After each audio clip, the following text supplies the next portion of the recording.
the maniac in the back who wanted us to book Vince Russo had said that something that Russo had said a long time ago, that you were originally maybe going to be in the main event of WrestleMania the year before with Austin and Rock, and it ended up being them one-on-one.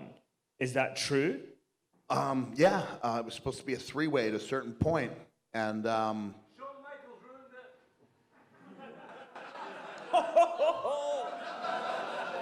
he did.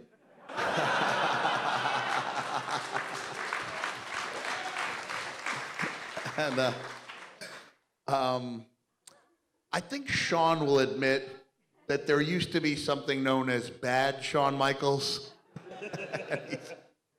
And yeah, I loved working with Shawn, but one of the things from the Mind Games match that he recalls so fondly is that he was the champion. I'm getting ready to wrestle him, and I bring up this idea, and I go, you know, Shawn, how sometimes, occasionally, you get upset with your opponents? Because he just browbeaten Vader, Leon White, right? Leon White, at SummerSlam. And so I created a spot meant to look like Shawn Michaels was snapping. And I remember so Shawn went, I shot him in, he did a handstand, expected me to come underneath him, but I didn't. And when he turned around, he started yelling at me, and he started just slapping me in the face. I took 2 or 3 slaps, and I stepped back, and I leveled him with probably the best forearm I've ever thrown. And I remember Tommy Dreamer about 18 months later going, Mick, can I ask you a question? I said, sure. He goes, how did you keep your temper under control when Shawn started browbeating you out of there? I went, what? He goes, you know when you missed that spot, Shawn started slapping you? I said, that was a spot. Like, we botched a spot intentionally. And he looked at me, he did like the fish hook in the mouth thing, like he bought it 100%. Because what I was hoping for was that it would give that match an extra element of realism, and it did. Like, one of those defining moments, I think, in big matches is where the audience, even if they're there to chant, this is awesome, every once in a while they turn to their friends or even think to themselves, I think this is real.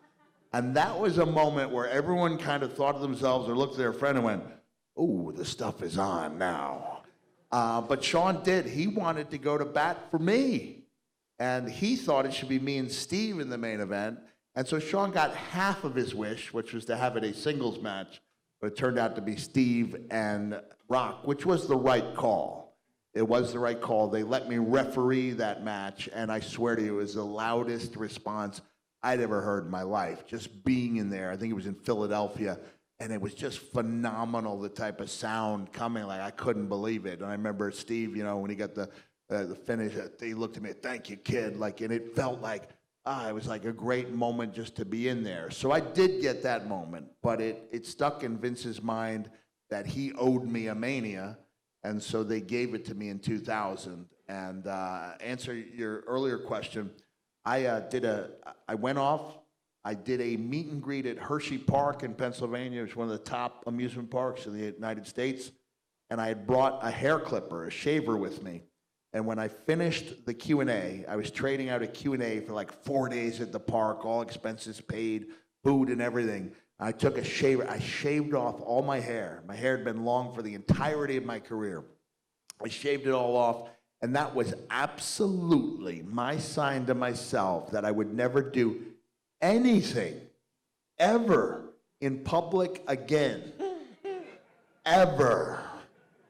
And 2 days after I shaved my head, signifying I would never do anything in public again, I got a phone call, and the voice on the other end went, hey, pal, how'd you like to be the commissioner?